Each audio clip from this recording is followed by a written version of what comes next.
Family, happy Mother's Day. Just wanna share just a quick word that God gave me. It comes from 2 Samuel chapter 7 verses 1 through 5. When King David was settled in his palace and the Lord had given him rest from all the surrounding enemies, the king summoned Nathan the prophet. "Look," David said, "I'm living in a beautiful cedar palace, but the ark of God is out there in a tent." Nathan replied to the king, "Go ahead and do whatever you have in mind, for the Lord is with you." But that same night the Lord said to Nathan, "Go and tell my servant David, this is what the Lord has declared. Are you the one to build a house for me to live in?"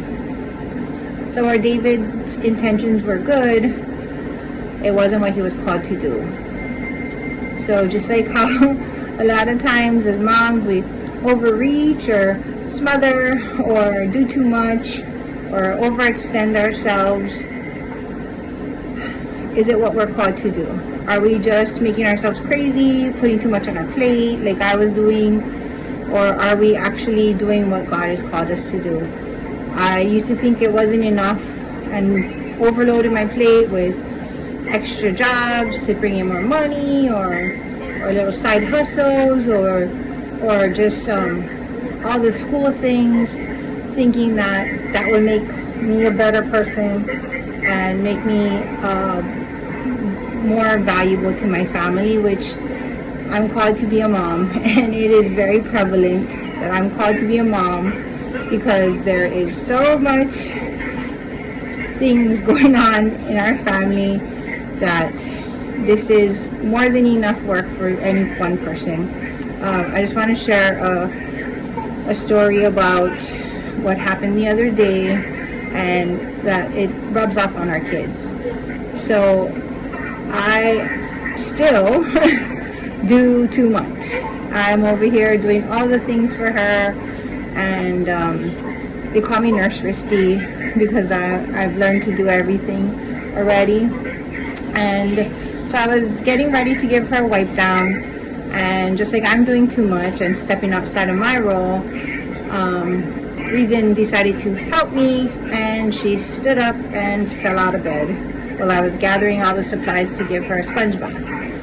And it showed me that my overreaching is her lessons, and she's thinking that she needs to, do way too much.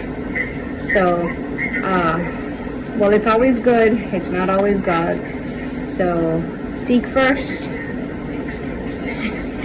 His blessings on things before you go ahead and, sign up for all the things and sacrifice everything. If you're sacrificing everything, how are you going to grow your faith? I just want to give you context of my life lately, the past 2 years. Before that, we were unhinged. We had COVID and we didn't plug in, and we were just not really with God, and then things started to fall apart. Our oldest son got into a really bad car accident, and he should be dead, probably. He should have been dead.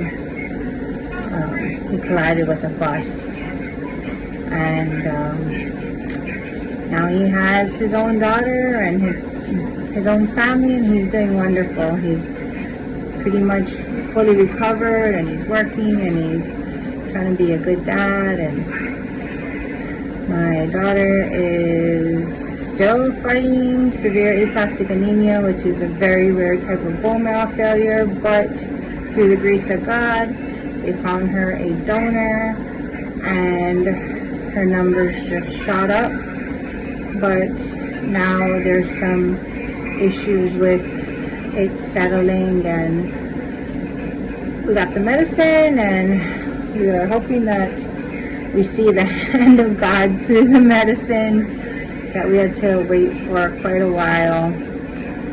And just being able to find her a donor is a miracle in itself. And all this trauma that my littlest son has gone through, and he was diagnosed with speech delay and cognitive delays and learning disabilities at a really young age, and Now he's reading like 2 and 3 grades above his own, and he's super smart, and he's doing okay for a 7-year-old that's had to go through so much trauma and never know if and when his mom and sister are coming home.